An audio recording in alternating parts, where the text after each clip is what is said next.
হাই everyone. আজি আমি HS second ইয়াৰৰ আমাৰ স্মৃতি আৰু যিটো স্মৃতি চেপ্টাৰ এডুকেশ্যন সেইটো কিছু পৰিমাণে আমি আজি বুজাই যাম। কিছুমান নোটছ লোৱা হৈছে, এই নোটছৰ ওপৰত আমি তোমালোকক যিমান পাৰোঁ সিমান বুজাই যাম। এতিয়া আমাৰ প্ৰথম প্ৰশ্নটো হৈছে স্মৃতি কি? আমি ভালকৈ প্ৰশ্নটো বুজি লোৱাটো প্ৰথম দৰকাৰ আমাৰ, যে আমি স্মৃতি কি, স্মৃতি বা স্মৰণ, যে ইয়াৰ নাম কি কয়, যে কিবা বস্তু আমি মনত কৰাটোৱে হৈছে স্মৃতি। আমি জানো কিবা বস্তু বা কিবা কথা মনত কৰাটোৱে হৈছে কি আমাৰ স্মৃতি। এতিয়া কি বস্তু মনত কৰিম আমি, এইটো আমাৰ জানিব লাগিব। কিবা এটা বস্তু যদি আগৰ পৰা জানো তেতিয়াহে আমি মনত কৰিব পাৰিম। এতিয়া যদি কোনোবা এটা কথা নিউয়ৰ্কৰ কোনো এখন ঠাইৰ কথা যদি কোৱা হয়, সেই কথাটো আমাৰ মনত নাহে, কিয়নো সেই ঠাইলৈ আমি যোৱাই নাই, নাইবা কিবা বস্তু দেখাই নাই তাৰ বিষয়ে, টিভিত হওক বা আন কিবা, হয় কি নাই? কিন্তু এটা কোনোবা এটা ফিল্মৰ কথা ক'লে বা কোনোবা এটা চহৰৰ কথা ক'লে য'ত আমি গৈছিলোঁ, তাৰ কথা যদি আমাক এবছৰ পিছতে মনত কৰিবলৈ দিয়া হয়, আমি মনত কৰিব পাৰিম কিছু পৰিমাণে হ'লেও, কিয়নো সেইটো বিষয়ে জানো। তো এইটোৱে কথা হৈছে কি, স্মৃতি সংগঠন হ'বলৈ হ'লে, স্মৃতি গঠিত হ'বলৈ হ'লে আমাৰ কি লাগিব? আমাৰ অভিজ্ঞতাৰ প্ৰয়োজন হ'ব। যদি আমাৰ অভিজ্ঞতা থাকে আৰু এই অভিজ্ঞতা লওঁ আমি, তাৰপিছত যদি আমি সংৰক্ষণ কৰি ৰাখোঁ ব্ৰেইনত, আমি অকল অভিজ্ঞতা ল'লেই নহ'ব। বহু বস্তু আমি সৰু থাকোঁতে আমি অভিজ্ঞতা লৈছিলোঁ, কিন্তু আজিৰ দিনত আমাৰ মনত নাই। হয়তো আমাৰ ক্লাছ 1ত কিবা এটা পঢ়িছিলোঁ, কবিতা, সেইটো আমাৰ আজি মনত নাই। কিয় নাই? কিয়নো সেইটো আমি ব্ৰেইনত সংৰক্ষণ কৰি ৰাখিব পৰাই নাই আমি। সেইকাৰণে এটা কথা হৈছে কি, ইয়াত উল্লেখ কৰা হৈছে যে স্মৃতি কি? স্মৃতি হৈছে এবিধ প্ৰক্ৰিয়া যাৰ সহায়েৰে মনত সঞ্চিত থকা অতীত অভিজ্ঞতা আৰু শিক্ষণ পুনৰ স্মৰণ কৰিবলগীয়া আমি সমৰ্থক হওঁ। অৰ্থাৎ স্মৃতি আল্টিমেটলি এইটো কৈছে যে আমি অতীতত যি অভিজ্ঞতা আহৰণ কৰিছিলোঁ, যিটো আমি ব্ৰেইনত বা মগজুত আমি সঞ্চিত কৰি থৈছিলোঁ বা সংৰক্ষণ কৰি থৈছিলোঁ, এইটোৱে আমাৰ যিটো পুনৰ স্মৰণ, সেইটোৱে হৈছে কি আমাৰ পুনৰ স্মৰণটোৱে হৈছে আমাৰ কি? স্মৃতি। যেনে আমি স্মৃতি কেতিয়া ঘটাওঁ? আমি ষ্টুডেণ্ট লাইফত আমি যেতিয়া পৰীক্ষাত বহোঁ, তেতিয়া কি কৰি আমাৰ স্মৃতি হয়। আমাৰ কেনেকৈ স্মৃতি হয়? যে আমি যিটো পঢ়িছিলোঁ বা নলেজ লৈছিলোঁ বা অভিজ্ঞতা লৈছিলোঁ, তাৰপিছত আমাৰ কি হয়? এইটো ব্ৰেইনত সোমাই থৈ দিছিলোঁ আৰু মনত সঞ্চিত কৰি থৈ দিছিলোঁ। তাৰপিছত আমি কি কৰিছিলোঁ? এইটো আকৌ পৰীক্ষাৰ সময়ছোৱাত এইটো ব্ৰেইনৰ পৰা ওলাই লৈছিলোঁ। যিটো আমি হয়, ছাৰে যদি অৰেল পৰীক্ষা লয়, আমি মুখে মুখে কৈছিলোঁ ব্ৰেইনৰ পৰা উলিয়াই, আৰু যদি ৰিটেন পৰীক্ষা হয়, এইটো আমি খাতাত লিখি দিছিলোঁ। স্মৃতিৰ এটা সংজ্ঞা আছে। 2 নম্বৰ প্ৰশ্ন, বিশিষ্ট মনোবিদ মেকডুগালৰ মতে অতি সীমিত বা সংকীৰ্ণ অৰ্থত স্মৃতি বা স্মৰণ ক্ৰিয়া হৈছে অতীতত লাভ কৰা অভিজ্ঞতা অনুসৰি ঘটনাসমূহৰ মনত কল্পনা কৰা। ছেম কথাষাৰে তেওঁ কৈছে যে মেকডুগালে কি কৈছে, মনোবিদ মেকডুগাল, যে এটা কথা যে চিম্পলি যদি ভাবিব যাওঁ, নেৰলি যদি ভাবিব যাওঁ, সংকীৰ্ণ অৰ্থত যদি আমি ভাবিব যাওঁ, স্মৃতি বা স্মৰণ কি? এইটো কৈছে যে অতীতত লাভ কৰা অভিজ্ঞতা, অতীতত যিখিনি অভিজ্ঞতা আমি লাভ কৰিছিলোঁ, লৈছিলোঁ আমি, সেই অভিজ্ঞতাৰ কি হয়, যিটো অভিজ্ঞতা লৈছিলে, সেইটো ঘটনাসমূহৰ যিখিনি অভিজ্ঞতা লৈছিলে, এইটো আমাৰ প্ৰয়োজন অনুসৰি আমি কি কৰোঁ? আমি যিটো মনৰ পৰা যিটো ওলাই দিওঁ বা মনত যিটো কল্পনা কৰোঁ, এইটো হৈছে কি আমাৰ স্মৃতি। তো এইটো কৈছে যে অতীত সীমিত বা সংকীৰ্ণ অৰ্থত স্মৃতি বা স্মৰণ হৈছে অতীতত লাভ কৰা অভিজ্ঞতা অনুসৰি ঘটনাসমূহৰ মনত কল্পনা কৰা। তেওঁ এই কথাষাৰ ক'ব বিচাৰিছে। এইবাৰ আমি নেক্সট প্ৰশ্নলৈ যাম। ইয়াৰ পিছৰ প্ৰশ্নটো হৈছে আমাৰ যে স্মৃতিৰ পৰ্যায় বা স্তৰ কেইটা বা উপাদান কেইটা আৰু কি কি? আমি স্মৃতিৰ পৰ্যায়ক বা উপাদানক বা 4টা ভাগত ভাগ কৰিছোঁ। ইয়াৰ প্ৰথমটো হৈছে শিক্ষণ লাভ বা অভিজ্ঞতা আহৰণ, 2 নম্বৰটো হৈছে সংৰক্ষণ, আৰু 3 নম্বৰটো হৈছে কি আমাৰ পুনৰ স্মৰণ। তো আৰু 4 নম্বৰ প্ৰত্যাপেক্ষ। আমি ইয়াত কি ক'ব বিচৰা হৈছে যে আমাৰ ফাৰ্ষ্ট স্মৃতি সংগঠন কৰিবলৈ হ'লে ইয়াৰ 4টা পৰ্যায়ৰ মাজেৰে প্ৰথম তিনিটা পৰ্যায় এটা আছে মেইনলি ফাৰ্ষ্ট তিনিটাক যদি ধৰো আমি প্ৰথম তিনিটা পৰ্যায়ৰ কথা যদি ক'ব বিচাৰো যে এইকেইটা পৰ্যায়ৰ মাজেৰে আমাৰ কি যাব লাগিব ফাৰ্ষ্ট আমাৰ কি হ'ব লাগিব যে আমাৰ নলেজ ল'ব লাগিব এটা তুমি যদি পৰীক্ষাত যদি আমি স্মৃতি সংগঠন কৰোঁ স্মৃতি হয় আমাৰ পৰীক্ষাত তেতিয়া আমি ফাৰ্ষ্ট কি কৰোঁ যে আমি যিখিনি নলেজ দিছিলে সেইখিনি লিখি উলিয়াও এইখিনি ওলাই লওঁ আমি মনৰ পৰা বা মনত কল্পনা কৰোঁ তাৰপিছত আমি লিখিত ৰূপ দিওঁ তো স্মৃতি গঠন হ'বলৈ হ'লে আমাৰ প্ৰথম কামটো হৈছে কি আমাৰ প্ৰথম হৈছে আমাৰ শিক্ষণ লাভ বা অভিজ্ঞতা আহৰণ ফাৰ্ষ্ট আমি কিবা এটা বস্তু শিকিব লাগিব যি পঞ্চ ইন্দ্ৰিয়ৰ মাধ্যমেৰে হওক আমি দেখি শিকোঁ বা শুনি শিকোঁ বা আমি সোৱাদ লৈ শিকোঁ বা চেণ্ট লৈ শিকোঁ বা যেনেকৈ নহওক আমি যিটো শিকিম আমি এইটো আমাৰ ফাৰ্ষ্ট আমাৰ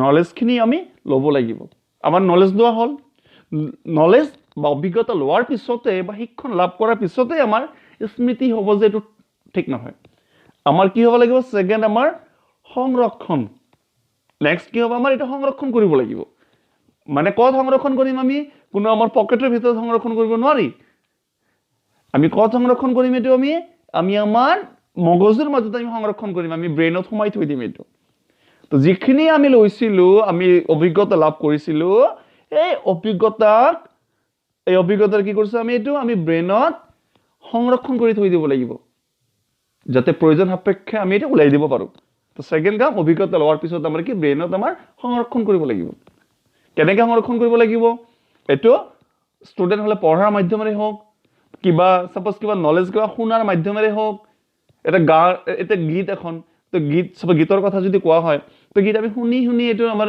সোমাব লাগিব কিবা ভিজুৱেল বস্তু হ'লে দেখা বস্তু হ'লে আমি চাই এইটো আমাৰ ব্ৰেইনত সোমাই থৈ দিব লাগিব বুজিছে এটাক আমাৰ সংৰক্ষণ কৰিব লাগিব নেক্সট হৈছে আমাৰ কি পুনৰস্মৰণ কি হৈছে আমাৰ যে যিখিনি অভিজ্ঞতা আমি লৈছিলোঁ বা যিখিনি আমি সংৰক্ষণ কৰিলোঁ এইখিনি বস্তুক আমাৰ প্ৰয়োজন সাপেক্ষে যদি আমি পুনৰ স্মৰণ কৰিম আকৌ ব্ৰেইনৰ পৰা উলিয়াই আনিম সেইটো হৈছে কি আমাৰ পুনৰস্মৰণ মানে কি আমি যিখিনি নলেজ লৈছিলোঁ আৰু বা যিখিনি ব্ৰেইনত সোমাই দিছিলোঁ সেইখিনি বস্তু ওলাই আনাগে আমি বা মনত কল্পনা কৰা মনৰ পৰা আমাৰ মনত কল্পনা এইটো হৈছে আমাৰ পুনৰস্মৰণ আৰু এটা আছে প্ৰত্যভিজ্ঞাত কি হয় কেতিয়াবা আমাৰ লাগে বস্তুনিষ্ঠ বস্তুৰ ক্ষেত্ৰত নেক্সট এবাৰ আমাৰ উত্তম স্মৃতিৰ 4টা বৈশিষ্ট্য বা লক্ষণ কিছু মানুহৰ স্মৃতি উত্তম কিছু দুৰ্বল কিছু মধ্যমীয়া আমি কেনেকৈ গম পাম যে উত্তম স্মৃতি কোনো এজন ষ্টুডেণ্টৰ স্মৃতি উত্তম ইয়াৰ প্ৰথমটো হৈছে কি দ্ৰুত শিক্ষা গ্ৰহণ 2 নম্বৰটো হৈছে সংৰক্ষণৰ দীৰ্ঘস্থায়িত্ব 3 নম্বৰটো হৈছে সঠিক আৰু দ্ৰুত পুনৰ স্মৰণ আৰু 4 নম্বৰটো হৈছে দ্ৰুত প্ৰত্যভিজ্ঞা এতিয়া কি হৈছে আমাৰ দ্ৰুত শিক্ষা গ্ৰহণ যিসকল ষ্টুডেণ্টৰ মানে উত্তম স্মৃতি বা যিসকল লোকৰ উত্তম স্মৃতি তেওঁলোকে কোনো এটা বস্তু পটককৈ আয়ত্ত কৰি ল'ব পাৰে খুব তৎক্ষণাত আয়ত্ত কৰি ল'ব পাৰে বা যিসকল অকল দুৰ্বল স্মৃতি বা মধ্যমীয়া স্মৃতি তেওঁলোকো আয়ত্ত কৰি ল'ব পাৰে কিন্তু তেওঁলোকৰ অলপ সময়ৰ প্ৰয়োজন হয় বুজিছে কিন্তু যিসকলৰ উত্তম স্মৃতি তেওঁলোক কি হয় আমাৰ অতি কম সময়ৰ ভিতৰত স্পীডি খুব দ্ৰুতভাৱে তৎক্ষণাত আমি এইটো শিক্ষা তেওঁলোক গ্ৰহণ কৰি ল'ব পাৰে দ্বিতীয় হৈছে সংৰক্ষণৰ তোমাৰ দীৰ্ঘস্থায়িত্ব ইয়াৰ দ্বাৰা কি ক'ব বিচাৰিছে যিসকল লোকৰ উত্তম স্মৃতি আছে বা যিসকল ষ্টুডেণ্টৰ উত্তম স্মৃতি আছে যিখিনি বস্তু তেওঁলোকৰ ব্ৰেইনত সোমাই থৈ দিছিল সেইখনত তেওঁলোকৰ লং লাষ্টিং হয় তেওঁলোকৰ লংজিভিটি বেছি মানে কি বুজাইছে তেওঁলোকে বহু সময়লৈকে এইটো ব্ৰেইনত সোমাই থৈ দিব পাৰে কিছু ষ্টুডেণ্ট আছে চাবা এইটো কি হয় পঢ়াৰ লগে লগে সাপোজ পঢ়িল আজি পঢ়িল কালি পাহৰি গ'ল কালি কিছুদিন পিছত পাহৰি গ'ল কিন্তু যিসকলৰ ভাল স্মৃতি তেওঁলোকক বহু দিনলৈ এইটো ব্ৰেইনত সোমাই থৈ দিব পাৰে সংৰক্ষণ কৰি থৈ দিব পাৰে আমাৰ তৃতীয়টো হৈছে সঠিক আৰু দ্ৰুত পুনৰ স্মৰণ এটা ছেকেণ্ড তেওঁ পটককৈ নলেজখিনি ল'ল ছেকেণ্ড তেওঁ দীৰ্ঘস্থায়িত্ব দীৰ্ঘ কিন্তু সঠিক আৰু দ্ৰুত পুনৰ স্মৰণ ইয়াৰ দ্বাৰা কি ক'ব বিচাৰিছে আমাৰ যে উত্তম স্মৃতিৰ লোকসকলে কি হৈছে, যেতিয়া মনত কল্পনা কৰিব বা মনৰ পৰা উলিয়াব, যা লিখিত ৰূপ দিব বা কথিত ৰূপেই নিদিয়ক, তেওঁলোকে একদম সঠিকভাৱে আৰু স্পীডে তেওঁলোকে কি কৰিব, এইটো ব্ৰেইনৰ পৰা উলিয়াই আনিব পাৰিব বা ব্ৰেইনত কল্পনা কৰিব পাৰিব। আৰু যিসকল ষ্টুডেণ্টৰ ইয়াৰ নাম কি কয়, মানে স্মৃতি উত্তম নহয়, তেওঁলোকৰ কি হয়, এইটো তেওঁলোকে বেছিকৈ ভাবিবলগীয়া হয়। দেখিব বহুত ষ্টুডেণ্ট তোমালোকে দেখিব পাবা, কিবা এটা উত্তৰ লিখিব দিলে বাপৰে বাপ চাৰিওফালে চাই থাকে, দিলে কিয় কি ভাবি থাকে, কিয়নো তেওঁলোকৰ স্মৃতিটো অলপ দুৰ্বল আছে চাগে। আৰু সঠিকসকল পটককৈ লিখি দিয়ে বা পটককৈ ওলাই লয়। আৰু এটা আছে উত্তম প্ৰত্যভিজ্ঞা। ইয়াত প্ৰত্যভিজ্ঞা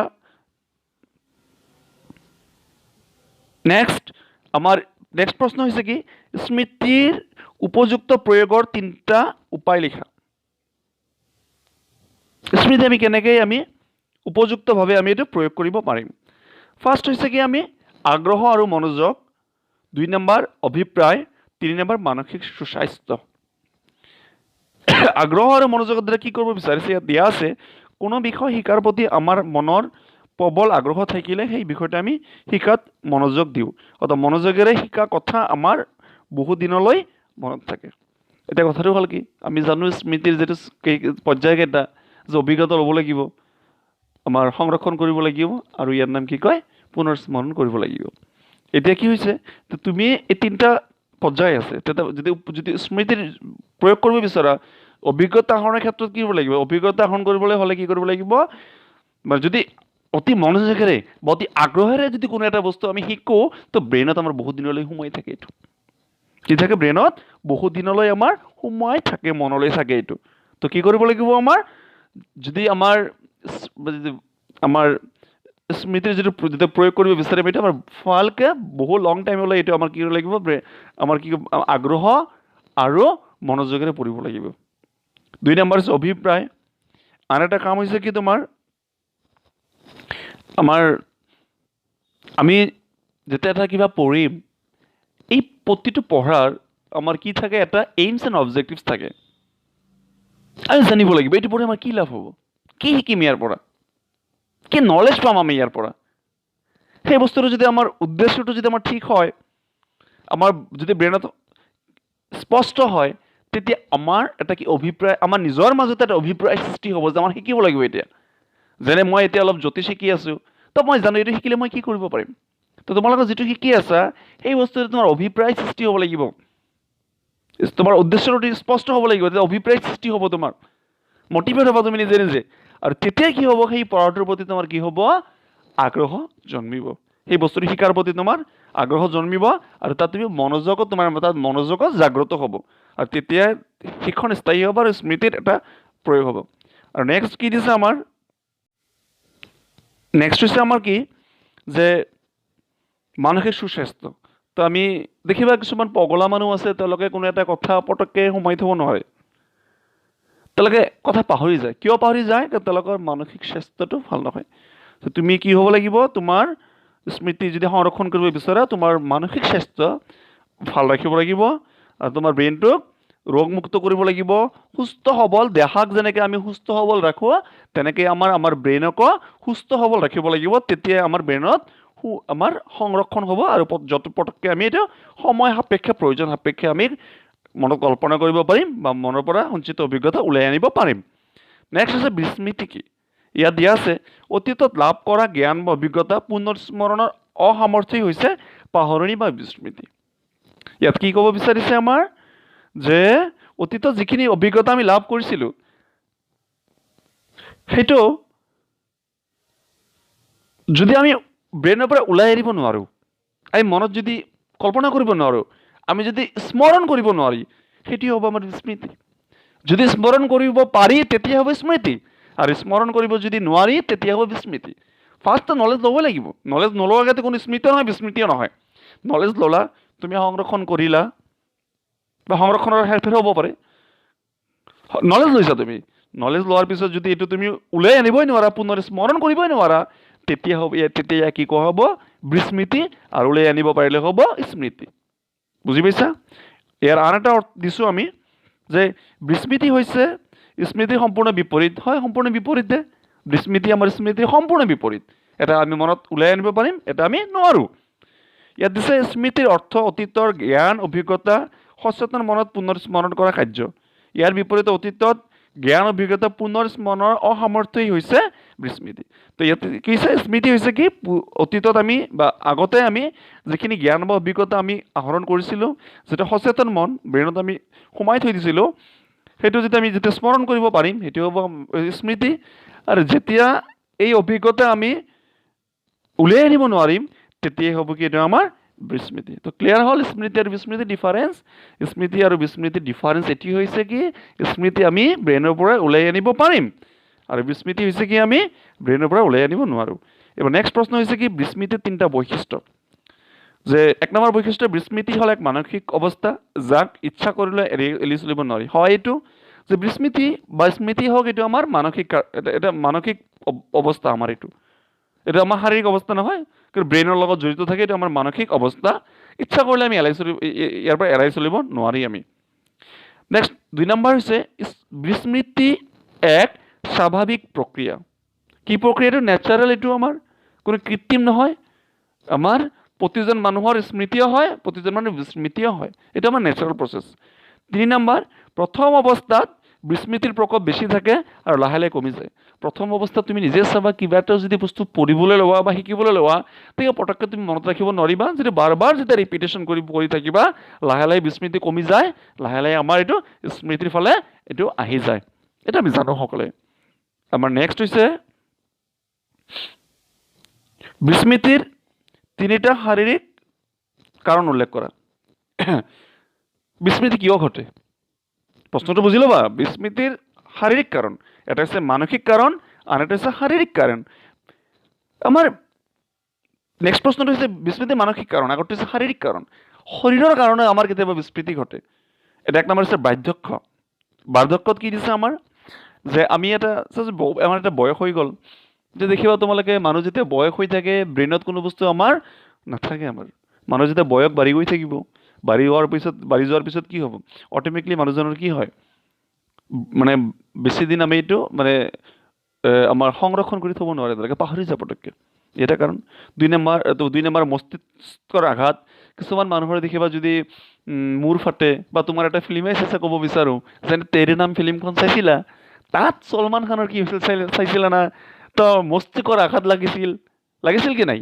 মস্তিষ্কৰ আঘাত লাগিছিল। তো দেখিবা তাৰ তাৰ যিটো ফেমিলি মেম্বাৰ, তাৰ তোমাৰ দাদা বা ভাতিজী বা তাৰ বন্ধু, তেওঁলোকে সকলোকে পাহৰি গৈছিল। আপেলটো কেনেকৈ খায় সেইটোও পাহৰি গৈছিল। অলপমান চাই ল'বা যদি তোমাৰ যদি প্ৰব্লেম হয় যদি। তো মস্তিষ্কৰ যদি কোনোবাৰ আঘাত লাগে তেওঁ কি হয়, পাহৰি যায়, এইটো বিস্মৃতি হয় তেতিয়া। মাদক দ্ৰব্যৰ ব্যৱহাৰ বা ৰাগিয়াল দ্ৰব্য। ইয়াত কি কোৱা হৈছে যে আমাৰ মাদক দ্ৰব্য বা ৰাগিয়াল দ্ৰব্য যদি যিবিলাক লোকে সেৱন কৰে তেওঁলোকে দেখিব পাহৰি যায়, বহুত কিছু মনত কৰিবই নোৱাৰে। তো সেই তেওঁলোকৰ সেৱন কৰা সময়ছোৱাত তেওঁলোকৰ কি হয়, কোনো বস্তুৱে তেওঁলোকে মনত ৰাখিব নোৱাৰে। নেক্সট হৈছে পুনৰাবৃত্তিৰ অভাৱ। এতিয়া আমাৰ ষ্টুডেণ্ট লাইফত খুব ইম্পৰ্টেণ্ট, তোমালোকে পঢ়া ঠিকে, ব্ৰেইনত সোমাই থোৱা ঠিকে, ভাবা যে মোৰ পঢ়া হৈছে, কিন্তু হোৱা নাই। কিয় হোৱা নাই? তোমালোকৰ ৰিপিটেশ্যন নহয়। তো এটা বস্তু মনত ৰাখিবা যে বিস্মৃতি কিয় হয় তোমালোকৰ? বিস্মৃতি এইকাৰণে মনত কিয় ৰাখিব নোৱাৰা? কিয়নো তোমালোকে পুনৰাবৃত্তি নকৰা, মানে ৰিপিটেশ্যন নকৰা। তো মনত ৰাখিবা, যদি তোমালোকে এটা বস্তু ভালকৈ ৰিপিটেশ্যন নকৰা, ভালকৈ যদি বাৰে বাৰে নপঢ়া, তেতিয়া কি হ'ব, এইটোৰ তোমাৰ কি হ'ব, আৰু পুনৰাবৃত্তি যদি নকৰা তেতিয়া স্মৃতি নঘটে, তেতিয়া তুমি মনৰ পৰা ওলাব নোৱাৰিবা। এইটো কি হ'ব? বিস্মৃতিয়ে হ'ব এইটো। নেক্সট হৈছে আমাৰ কি শাৰীৰিক ক্লান্তি। শাৰীৰিক ক্লান্তিত কি কৈছে, আমি যেতিয়া শাৰীৰিকভাৱে আমি কি হ'ম, যেতিয়া আমাৰ শাৰীৰিক ক্লান্তিত আমি কি কৈছোঁ, যে মানুহ যেতিয়া চাপ'জ কিবা এটা ক্ৰিকেট খেলি আহিল বা খোজকাঢ়ি আহিল, শাৰীৰিকভাৱেতো ক্লান্ত ভাৱ আহি গ'ল তাৰ, সেই সমস্যাত তেওঁ কিন্তু সোমাব নোৱাৰে কিন্তু ব্ৰেইনত। তো ব্ৰেইনৰ পৰা ওলাই আহিব নোৱাৰে। নাইবা কোনোবা যদি ষ্টুডেণ্ট কিবা 5 বা 7 কিলোমিটাৰ খোজকাঢ়ি আহিল, অহাৰ লগে লগে তাক যদি নলেজ ল'বলৈ দিয়া ইমান ইজি নহয়, বা সেই সমস্যাত তাক যদি বাধ্যবাধকতাৰে যদি নলেজ দিয়া হয় তথাপিও তেওঁ কি কৰিব নোৱাৰে, এইটো ব্ৰেইনত বা মনত সংৰক্ষণ কৰিবও নোৱাৰে। নাইবা যেতিয়া কোনোবা ষ্টুডেণ্টৰ শাৰীৰিকভাৱে তেওঁ যদি ক্লান্তি অনুভৱ কৰে সেই সমস্যাত তেওঁ কি উলিয়াই আনিব নোৱাৰে।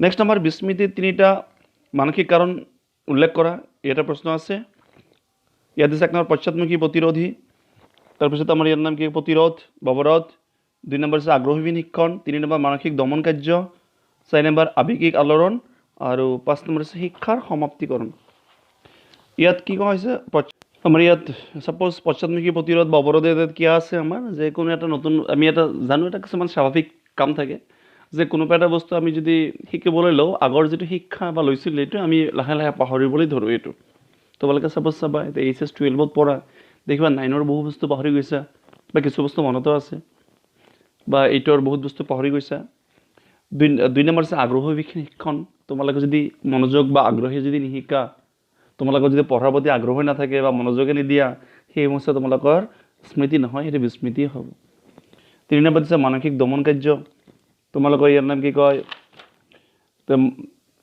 ব্ৰেইনক যদি মানসিকভাৱে দমন কাৰ্য কি হয় তেতিয়া তোমাৰ বিস্মৃতি হ'ব আৱেগিক আলোড়ন কেতিয়াবা আমাৰ বহুত ষ্টুডেন্ট বা বহুত মানুহ আৱেগিকভাৱে দুৰ্বল হৈ পৰে সেই সমস্যাটো দেখা যায় কি তেওঁলোকৰ বিস্মৃতি সংগঠিত হয় স্মৃতি নহয় তেতিয়া মনত ৰাখিব নোৱাৰে কিবা এটা সাপোজ আমাৰ বহুত সাপোজ কোনোবা টিচাৰে যি কোনো ষ্টুডেন্টক বেয়াকে গালি পাৰে সেই সমস্যাটো শিকালে নিহিকে কিয়নো এটা আৱেগিকভাৱে দুৰ্বল হৈ পৰে সেই সমস্যা নেক্সট আছে আমাৰ শিক্ষাৰ সমাপ্তিকৰণ মানে কি কৰোঁ শিক্ষণৰ সমাপ্তিকৰণ বা শিক্ষাৰ সমাপ্তিকৰণ ইয়াত কি হৈছে যে ষ্টুডেন্টে যেতিয়া এটা মানে পঢ়া-শুনাৰ সমাপ্তি ঘটাব বা নলেজ লোৱাৰ সমাপ্তি ঘটাব তেতিয়া তাৰ তোমাৰ কি স্মৃতি নহয় বিস্মৃতি হয় যদি আগৰ বস্তুখিনি তাৰ ব্ৰেইনত কিছু সময়ৰ কাৰণে সংৰক্ষণ হৈ থাকে লাহে লাহে তেওঁলোক কি হয় এইবিলাক আকৌ পাহৰিবলৈ আৰম্ভ কৰে এইটো ইয়াতে কি হৈছে শিক্ষাৰ মানে আলটিমেটলি আমাৰ যদি স্মৃতি সংগঠন কৰিব লাগে যদি বিস্মৃতি হ'ব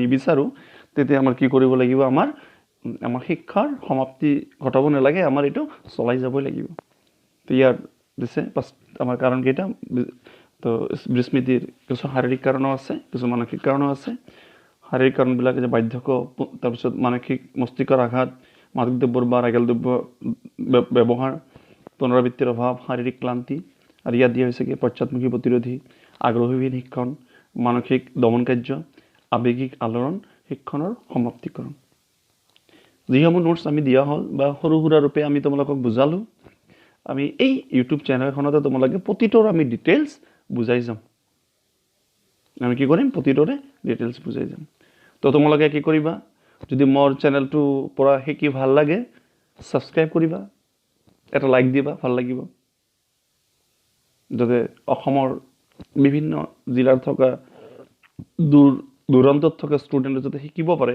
সেইকাৰণে তোমালোকে কি কৰিবা সাবস্ক্ৰাইব কৰি দিবা বেল আইকনটো টিপি দিবা থ্যাংক ইউ আমি আকৌ পিছত আন এটা চেপ্টাৰ আমি দিম তোমালোকক পঢ়াৰ কাৰণে ভালকৈ পঢ়িবা থ্যাংক ইউ